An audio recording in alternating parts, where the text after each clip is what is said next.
এক আওয়ামী লীগ নেতা ছাত্রলীগ যুবলীগকে আমন্ত্রণ জানাচ্ছে নিউ মার্কেটে যাওয়ার জন্য। মাঠ নাকি তাদের দখলে। বাস্তবতা হচ্ছে তার ফোনটা হচ্ছে তাদের মুখের কাছে, যে কিভাবে বলতেছে আপনারাই দেখুন। এবং সব থেকে বড় কথা হচ্ছে সে যে একটু দূরে নিয়ে মাইক্রোফোন কথা বলবে, আবার অন্য মানুষ যদি শুনে তাহলে তাকে পিটাবে।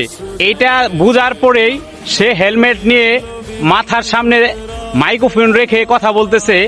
আর তার বাস্তবতা হচ্ছে ছাত্রলীগ যুবলীগ স্বেচ্ছাসেবক লীগ কিভাবে মিছিল করতেছে, এই মিছিলটাও সহ আপনাদেরকে দিলাম।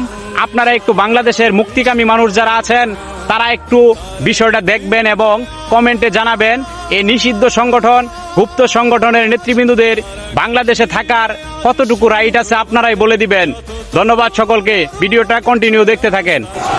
আপনারা যারা ঘরে বসে আছেন, যারা অপেক্ষা করছিলেন কখন নিউ মার্কেট ছাত্রলীগ দখল করবে, যুবলীগ দখল করবে, আওয়ামী লীগ দখল করবে, আপনাদেরকে আশ্বস্ত করছি মাঠ আমাদের দখলে। আপনারা রাজপথে আসেন, নিউ মার্কেটে আসেন, আপনাদের ভয় নেই।